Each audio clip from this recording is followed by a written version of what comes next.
ওয়ালাইকুম আসসালাম রহমতুল্লাহ। দেখেন, কথা হলো, একজন রোজাদার যখন রোজার অবস্থায় থাকে তার রোজার সম্মান, গুরুত্ব, মান অত্যধিক বেশি। এই জন্য রোজার অবস্থায় এমন কোনো কাজ, যে কাজ করলে রোজার অসম্মান হবে, রোজাতে কোনো দাগ লাগবে, সেসবগুলো করা মোটেও উচিত নয়। তো কোনো মেয়ের সাথে ফোনে কথা বলা, যদি কোনো পর মহিলা হয়, তো এটা সব সময় নর্মালি অবস্থাতেও হারাম, রোজার অবস্থায় আরও এটা বেঁচে থাকা দরকার হারাম থেকে।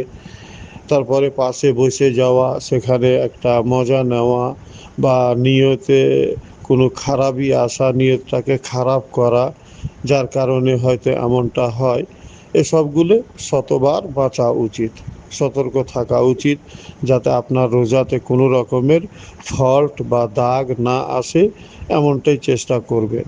রোজা বলে কথা, আপনার রোজার সম্মান করতে হবে আপনাকে।